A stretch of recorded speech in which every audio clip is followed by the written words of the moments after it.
Le feuilleton Plus belle la vie est toujours empêtré dans la guerre familiale symbolisée par les tensions entre Roland et Thomas. Le retour de François a empiré les choses et une porte de secours pacifiste semble à exclure.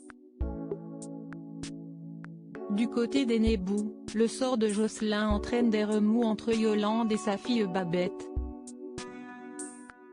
La solution radicale pour Thomas? Pour contrer un retour de Mathieu, Sophie s'est munie d'un revolver.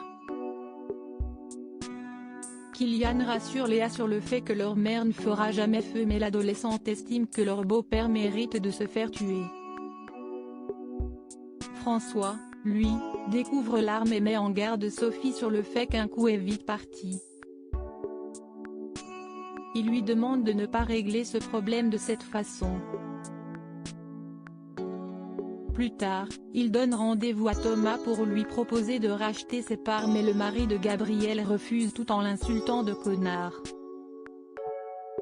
Le fils aîné de Roland estime que c'est partie remise tandis que Mathieu vient retrouver Thomas.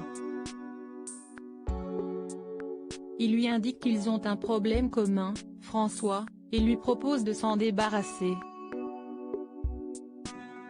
Le père adoptif de Baptiste et Thérèse ne semble pas désintéressé.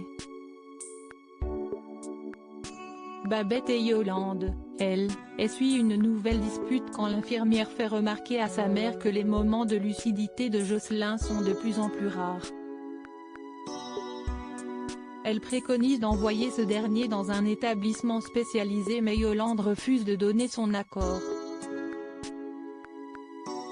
Jocelyn oublie un instant qui est Babette tandis que Yolande indique à son compagnon qu'on veut se débarrasser de lui. Néanmoins, Jocelyn estime que c'est un mal pour un bien de quitter le cocon familial. Patrick, lui, promet à son épouse d'être présent. Pas de rebond en octobre pour le feuilleton. Dans un mois d'octobre qui s'avère pire que jamais pour le feuilleton, les audiences n'ont toujours pas été convaincantes durant la semaine du lundi 19 au vendredi 23 octobre.